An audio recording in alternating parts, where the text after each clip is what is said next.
السلام علیکم ورحمۃ اللہ وبرکاتہ۔ سورۃ الفاتحہ تفہیم القرآن کی روشنی میں۔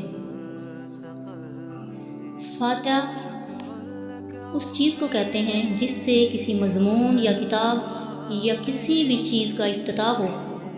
یوں سمجھیے کہ یہ کسی بھی کلام کا آغاز ہے۔ سورہ فاتحہ نبوت محمدی کے بالکل ابتدائی زمانے کی صورت ہے۔ یہ سب سے پہلی مکمل صورت ہے جو ہمارے نبی حضرت محمد مصطفیٰ صلی اللہ علیہ وسلم پر نازل ہوئی۔ دراصل یہ صورت ایک دعا ہے جو خدا نے ہر اس انسان کو سکھائی ہے جو اس کی کتاب کا مطالعہ شروع کر رہا ہو۔ کتاب کی ابتدا میں اس کو رکھنے کا مقصد یہ ہے کہ اگر تم واقعی اس کتاب سے فائدہ اٹھانا چاہتے ہو تو پہلے اللہ تعالیٰ سے یہ دعا کرو۔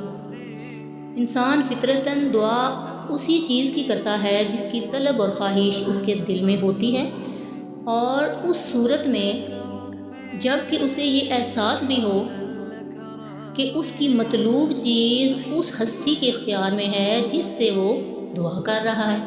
بس قرآن کی ابتدا میں اس دعا کی تعلیم گویا انسان کو یہ تلقین کی گئی ہے کہ وہ اس کتاب کو راہ راست کی جستجو کے لیے پڑھے اور یہ جان لے کہ علم کا سرچشمہ خداوند عالم ہے، اس لیے اسی سے رہنمائی کی درخواست کر کے پڑھنے کا آغاز کرے۔